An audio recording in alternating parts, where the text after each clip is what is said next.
Olá, estamos iniciando mais um programa diagnóstico e hoje nós contamos com a presença da doutora Rosimara Bonfim, ela que é cirurgiã plástica, e hoje nós conversaremos sobre um tema deveras interessante. Nós falaremos sobre a cirurgia íntima. Muito bem-vinda ao nosso programa, mais uma vez, doutora Rosimara. Afinal, doutora, com qual frequência o público, em especial o público feminino, lhe procura para esse tipo de abordagem, para fazer a chamada cirurgia íntima?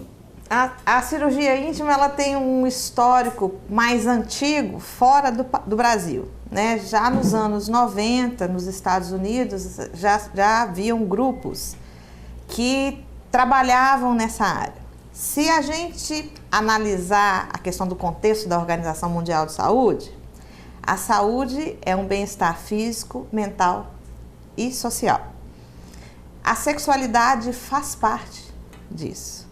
Então, a gente viu no final do século passado e no início desse século, essa questão do surgimento do Viagra. Então, muitas coisas com relação ao homem.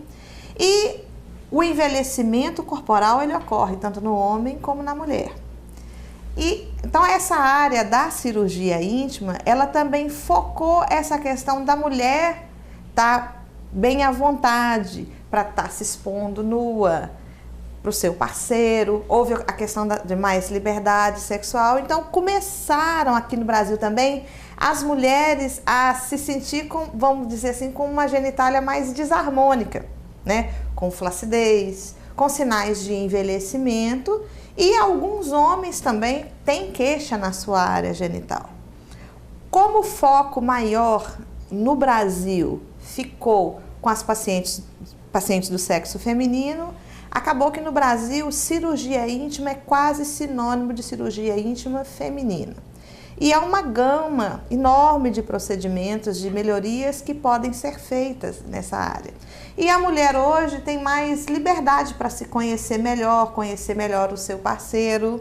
E algumas situações há até um desconforto no uso de vestes, para colocar uma roupa de banho. Então, isso extrapola meramente a questão da área sexual.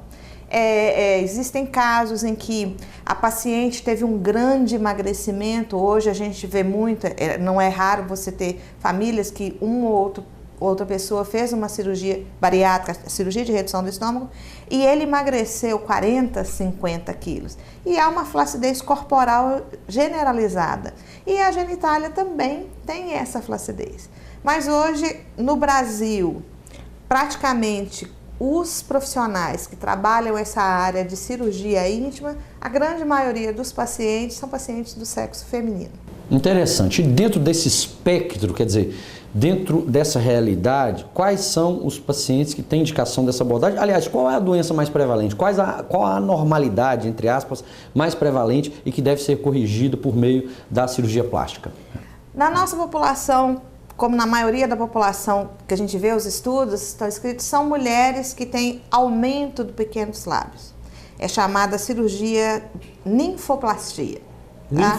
Ninfoplastia. Porque outro sinônimo de pequenos lábios são ninfas. Sim. Tá? Só que houve uma mudança de abordagem dessa cirurgia. Os primeiros trabalhos, os primeiros estudos eram feitos basicamente por ginecologistas que, diante de uma queixa e de diagnosticar essa desarmonia, eles iam lá e faziam a retirada daquele excesso. Então, amputavam. Algumas cirurgias foram realizadas com amputações muito drásticas. Então, aí criava um outro problema. A área ficava desprotegida. Sim. E acabava precisando que o cirurgião plástico entrasse para reconstruir. Porque a genitália feminina, todas aquelas dobrinhas e aquelas estruturas, ela tem uma função protetora também. Sim. Ela tem a função protetora. E, nesse aspecto, à medida que essa paciente ia envelhecendo, como havia atrofia e flacidez, havia sintoma de corrimentos, de irritações locais e até dificuldades de se relacionar na intimidade com seu parceiro. Então, os cirurgiões plásticos começaram a buscar, e alguns ginecologistas também, técnicas que pudessem dar uma redução adequada que não tivesse tanto a complicação que acontecia nessas técnicas mais amputativas, de haver uma perda de sensibilidade e até uma deformidade local, e com isso esse campo foi se aprimorando. Em segundo lugar, o que é mais frequente seria a redução ou cirurgias que abordam o monte pubiano, que é aquela parte que aparece muito anterior no biquíni. Às vezes aquele volume... É a elevação por sobre a vagina. Isso. É a elevação por sobre a vulva. Essa porção, quando ela está muito elevada, às vezes incomoda, fica inestético. No caso dos pequenos lábios, existem sintomas. Muitas vezes a paciente queixa de dor ao andar de bicicleta, dependendo do tipo de roupa. A mulher hoje usa muito calça comprida.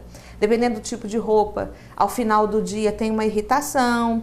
Corporré, corrimento também ou não? Às vezes dá corrimento.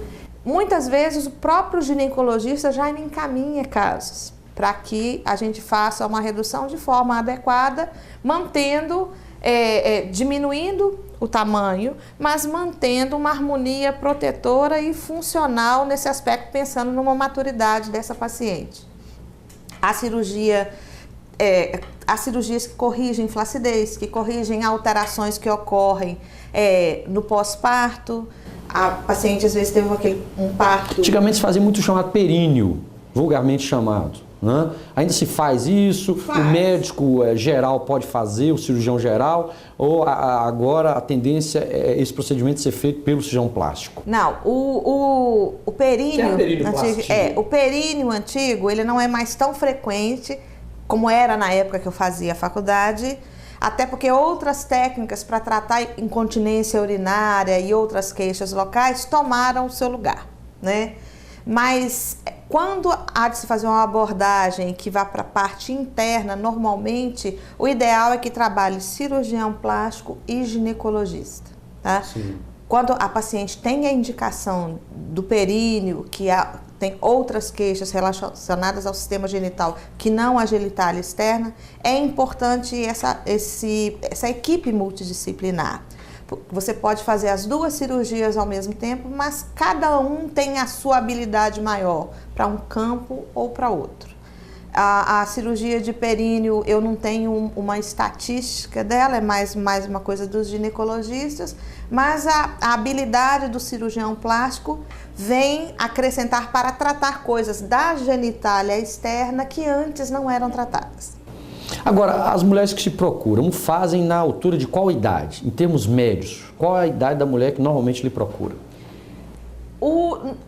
Existem várias idades. É raro, mas pode acontecer de algumas meninas, quando começa a ação dos hormônios sexuais, em que há o desenvolvimento de pelos e começa a haver as alterações corporais, a mãe já começar a observar que tem um aumento dos pequenos lábios. Isso é muito raro.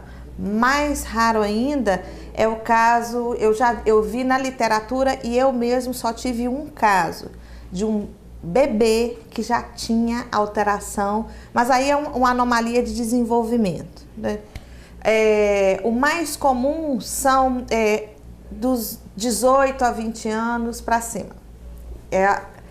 Existe até paciente de terceira idade, né, que hoje o perfil mudou e que com essas alterações orgânicas em que há flacidez e há todo esse processo que a menopausa e a falta do estímulo hormonal faz nos tecidos locais, que elas nos procuram para melhorar tanto a sua autoestima com relação à sua imagem corporal, como também até muitas têm queixas até sexuais. Sim. Hoje a gente não pode esconder que existe o sexo na terceira idade. Sim, né? Lógico. E em alguns casos você tratar adequadamente esses casos de flacidez e de deformidades que surgem ao longo do tempo por causa de partos que foram complicados, que tiveram rupturas, melhora muito o relacionamento do casal. Então, não tem uma idade assim, a idade limite. O histórico é muito individualizado, fazendo uma paciente muito jovem, que ainda está em desenvolvimento, você fazer uma cirurgia de pequenos lábios. É temerário, porque o estímulo hormonal pode fazer crescer, o mesmo estímulo que fez esse aumento, E o paciente de uma faixa etária mais idosa tem a questão das condições clínicas, né? Mas pacientes saudáveis, que você já vê que está com o seu desenvolvimento hormonal completo, elas em qualquer idade pode ser feita desde que a liberação clínica seja bem analisada. Quer dizer, o rico cirúrgico, o cardiologista, que todo esse pessoal libere para ser feito o procedimento. Bem, nós temos tido o grande prazer de conversar hoje com a doutora Rosimara Bonfim sobre a cirurgia íntima, uma vez que ela é cirurgiã plástica. Nós faremos agora um rápido intervalo e já retornaremos ainda conversando com a doutora Rosimara. Continue, portanto, conosco.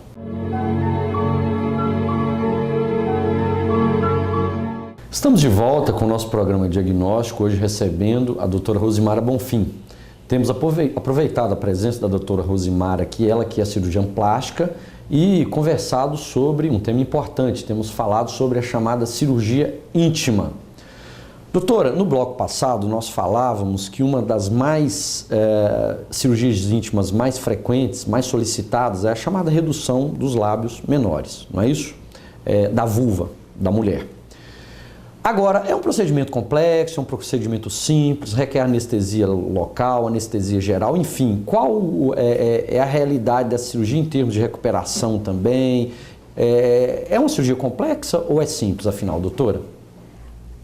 Normalmente são procedimentos de pequeno ou médio porte. A complexidade vai depender da área que a gente aborda. Porque o cirurgião plástico que trabalha com cirurgia íntima, normalmente as pacientes que têm aumento dos pequenos lábios têm outras pequenas alterações que a gente tem que adequar. Muitas vezes ela tem aumento dos pequenos lábios e você vai reduzir os pequenos lábios e ver que anatomicamente ela tem uma diminuição dos grandes lábios também. Então você muitas vezes reduz os pequenos e faz preenchimento dos grandes lábios com gordura ou até com os mesmos produtos que se utiliza para preenchimento labial na face. Produto sintético. Mas ele é de engenharia. Sim. É um procedimento biológico, é um componente biológico, é o ácido hialurônico. Né? A gente não costuma usar preenchimento permanente nessas áreas, ainda mais é uma área muito delicada. Hoje a gente também pega com mais frequência pacientes que tomam anabolizantes. Então há um crescimento da região clitoriana. É como se ela tivesse um micropênis. E para você fazer a redução clitoriana, é como se você fizesse uma cirurgia semelhante à cirurgia de fimose masculina. Então vai depender das áreas que você tem que abordar. Você faz uma análise global, discute com a paciente o caso, as soluções, o que você acha, que muitas vezes a paciente acha que uma determinada área está inadequada, mas para poder corrigi-la, às vezes a consequência é uma perda grande de sensibilidade, então você aconselha a não fazer, dependendo da idade, do número de filhos, de uma série de fatores.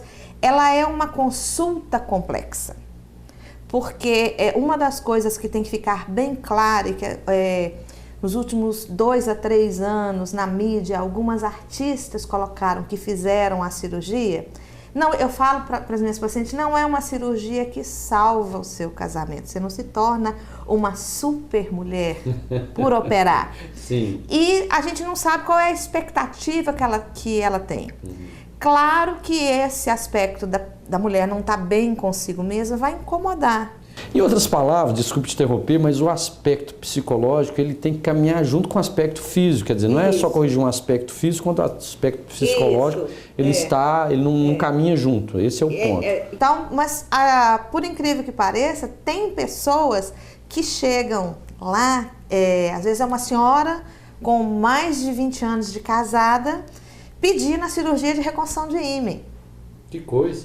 E a reconstrução, como se fosse surgir um ímen novo, porque quando você vai mais a fundo nessa consulta, está com problema com o marido, às vezes o marido tem outros aspectos, às vezes está envolvido com uma amante, ou então o casal não está se dando bem por outras coisas, não é só a questão de sexualidade. Mas, de repente, por uma interpretação dela, ela quer salvar aquele casamento e acha que a cirurgia vai melhorar, vai voltar aquilo que ela na juventude Quer dizer, são outras coisas. Eu acho, do ponto de vista assim, de consulta, é uma das consultas mais complexas que eu faço no meu dia a dia. Por essa questão toda, tudo que você fala abordando sexualidade é mais difícil, porque é uma coisa muito individual. E a gente não sabe qual é a expectativa que a pessoa tem, quais são os mitos, quais são os preconceitos, não é? Mas questão de porte cirúrgico não é uma cirurgia de grande porte, é uma cirurgia que normalmente ela é feita, o paciente é liberado no mesmo dia, as restrições são muito poucas. E o grau de complicação também não deve ser grande? As maiores complicações que ocorrem são hematoma e ruptura de pontos. Por ser uma área que tem umidade, eu digo que a ruptura de pontos muitas vezes é pela questão de um esforço, por estar cicatrizando numa área que está sempre úmida, então os tecidos têm mais dificuldade para solidificar aquela cicatriz. Normalmente são complicações ou algumas intercorrências que a gente resolve com tranquilidade. Em alguns casos, essa área que o ponto soltou, você num segundo tempo pode fazer até com anestesia local. Eu não costumo fazer o primeiro procedimento com anestesia local. Normalmente são cirurgias que não parecem ser grandes, mas são em áreas que tem muita dor. E a gente já viu estudos de que a cirurgia feita só com anestesia local tem mais chance de dar hematoma pelo estresse que a pessoa fica. Uou. Você levar a agulhada na sua região íntima, dói. Que é uma região né? extremamente sensível. E tem toda aquela ansiedade da cirurgia. A cirurgia ainda em alguns casos, dependendo do meio social em que a paciente vive, ela tem aquela coisa um pouquinho de culpa. Por que eu estou mexendo? Eu não estou doente. Mas ao mesmo tempo ela tem aquela ansiedade, aquela expectativa muito grande, porque realmente incomoda muito. A paciente que tem uma desarmonia genital, ela se sente muito incomodada e ao contrário das pacientes que são gordinhas, que têm o problema da mama, ela muitas vezes se sente constrangida de compartilhar aquele aspecto, até com amiga, com familiares.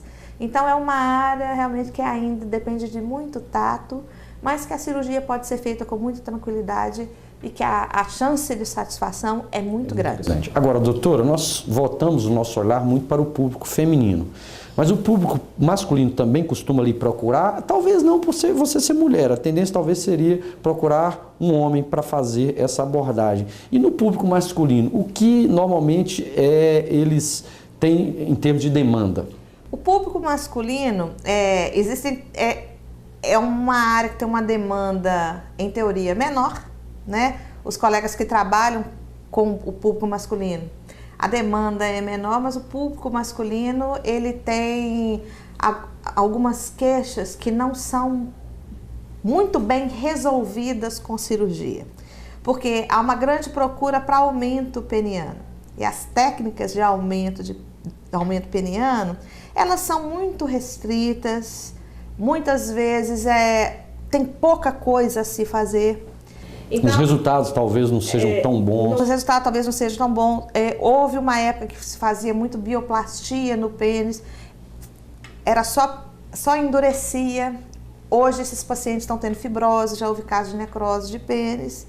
O que tem um pouco mais de tranquilidade na questão de complicações, de menos riscos, é quando esse paciente tem uma flacidez muito grande, um aumento muito grande da região escrotal, em que dá a impressão que o testículo dele aumentou, fica aquela bolsa mais alongada, em que é feita uma retirada de pele. Mas a plástica íntima mais comum nos homens é feita pelo urologista, é a cirurgia de fimose. Que coisa! Ela é uma plástica íntima, né? Ela tem a finalidade de retirar o excesso de pele com uma base da questão higiênica, mas não deixa de ser uma plástica. Sim. Então, se olhar assim genericamente, se a gente for fazer uma estatística, os homens fazem muito mais do que as mulheres. E os homens fazem muitas vezes menino ou adolescente, né? Então, a urologia tem o campo da cirurgia íntima dela já é de longa data. E existem a cirurgia íntima também, se você considerar, das próteses penianas, né, que não são novas na literatura médica. Também é mais comum você ver urologistas, e às vezes eu trabalho em conjunto, urologista com cirurgião plástico para a prótese peniana. Mas hoje o foco da cirurgia íntima, que está mais público, ele é do feminino. até porque, tirando a questão da cirurgia de fimose, que a gente já comentou, nenhum homem sai divulgando para os amigos dele que ele tem um problema no pênis. É muito mais raro do que uma mulher. Verdade. E isso, de alguma maneira, o inibe também, né? Ele fica um tanto mais introvertido para falar sobre isso, constrangido. Ao passo que a mulher não, ela é um tanto mais resolvida nesse aspecto, não é isso, doutora? Sem dúvida, é uma questão cultural, né? Até porque, no geral, a mulher costuma procurar mais o médico que o homem. Isso aí em termos gerais. Na plástica não seria diferente. Ainda mais quando se trata de intimidade. Também. Né? E até para procurar o médico, por esse hábito feminino, o homem... A genitália masculina é o símbolo maior de poder, de masculinidade. Sim. Então, para o homem queixar da sua genitália significa que inconscientemente ele pode estar se sentindo diminuído naquele poder que ele tem. E a natureza adotou a cultura masculina de não achar isso errado, né? Então, os homens, nesse sentido, são mais tranquilos em algumas coisas, exceto em algumas faixas sociais, da questão da competição que eles têm pelo tamanho do pênis. Mas isso aí são outros aspectos que daria um programa inteiro só sobre isso. Doutora, foi realmente um grande prazer te receber aqui. Nós fomos uma vez mais muito informados com a sua entrevista. Gostaria de te agradecer bastante, agradecer muito. E agradecer também a você pelo fato de ter estado conosco ao longo deste programa e de fazer um convite para nos reencontrarmos no próximo programa Diagnóstico. Até mais!